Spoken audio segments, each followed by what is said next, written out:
Сәлем достар, арнаға қош келдіңіздер. Бүгін енді қорқынышты емес, өте аянышты мультиктерді талқылаймыз. Өйткені қорқынышты бірдеңе іздегенде аянышты деген мультиктер көп кездесіп жатты. Қорқынышты атмосферасыз, қансыз және тағы басқа. Осы себептен кішкене тақырып әртүрлі болса ештеңе етпейтін шығар деп ойлаймын. Өмірге адамдар әртүрлі болып келеді. Бірдей ешкім жоқ.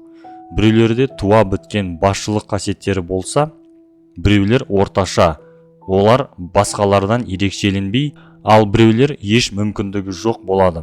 Оларға өмір бітпейтін сынақ түрінде келеді. Осы сөздермен Zero немесе 0 деген мультик басталады. Адамдар осы мультикте сандары бар қуыршақтар түрінде көрсетілген. Осы сандар адамның қаншалықты ақылды және дарынды екенін көрсетеді. Сөйтіп, түсінгендеріңіздей, басты рөлдегі жігіт 0 деген санмен өмірге келеді. Сыныптастары ылғи мазақтайтын оны. Мұғалімдер ол сияқтыларға көбеюге болмайды деп түсіндіреді. Жұмысқа оны ешкім алмай, есік алдына лақтырып жіберетін. Осыған қарамастан 0 өте мейірімді болып қалады. Ол табиғатқа қатты қызығатын.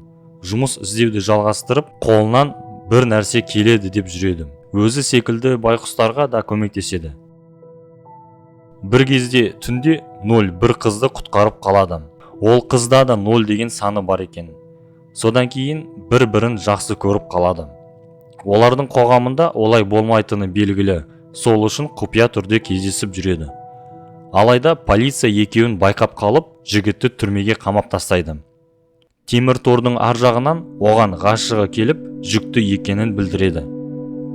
Осыны айналадағы адамдарды байқайды. Не істегілері келгенін білмеймін, өлтіру керек деген шығар. Бірақ уже кеш болып кетеді. Қызда толғау басталады. Уақыт өте жігітке нәрестені әкеп береді. Ол шексіздік деген санмен туылыпты. Ең үлкен сан. Осы кезден 0 өзі ешкім болмай тұрып, ұлы ерекше нәрсені жасағанын түсінеді.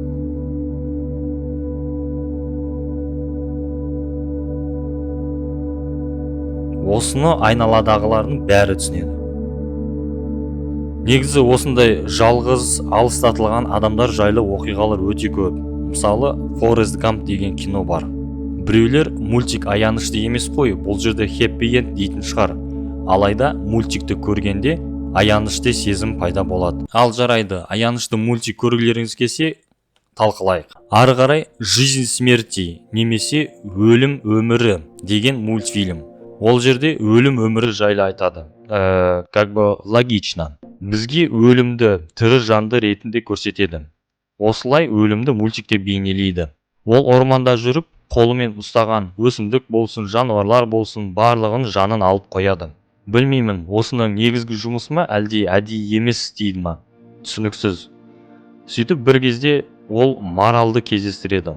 Ол өлімді өзінің сұлулығымен таңғалдырады. Өлім жай ғана сол жануардың жанында болғысы келеді. Осылай бірнеше жыл олар бірге болады. Бірге ұйықтап, орманда бірге секіріп жүгіріп, жаңбырдан тығылып, және қарды ормандарда бірге жүреді. Жылдар өтіп, марал қартаяды.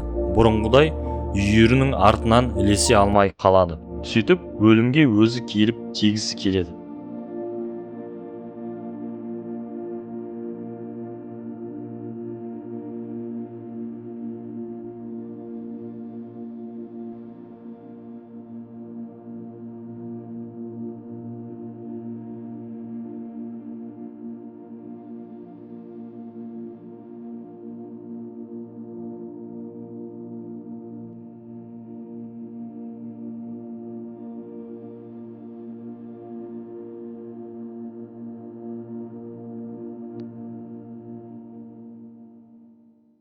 Ақыры соңғы және мүмкін ең аянышты мультфильм. Аңшылар үйіне қасқыр кіріп келіп, кішкентай қасқырдың қуыршағын аузына тістеп алып қашып кетеді.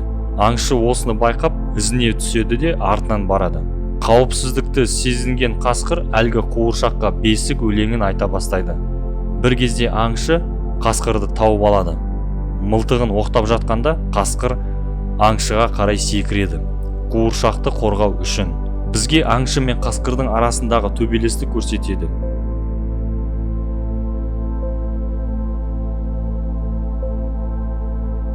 Сөйтіп аңшы қасқырды атып жібергенмен төбелес аяқталады.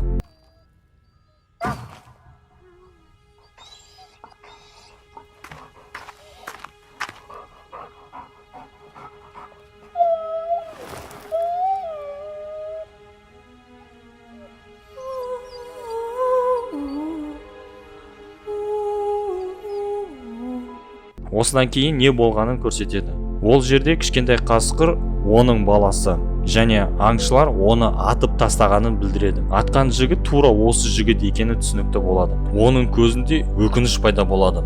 Алайда достары келіп қасқырды қорқытып жібереді. Осы кез есіне түскенде жігіт қуыршақты өлген қасқырдың жанына қалдырып кетеді. Осы мультфильмді толықтай көрулеріңізге кеңес беремін. Ол жерде анимация және әуендері керемет шықты. Білуімше, әуен дәл осы мультикке арналып жазылған. Ал мультикке оралсақ, адамдар көңіл көтеру үшін қатыгездік нәрселердің істеуін айтады. Мен тамақ үшін аң аулауды түсінемін, ал жануарларды қуыршақ жасау үшін немесе көңіл көтеру мақсатында өлтірілсе, оны тек нағыз ақымақтар ғана істейді деп ойлаймын. Осымен достар бітті. Арнаға тіркеліп комментарий қалдырыңыздар.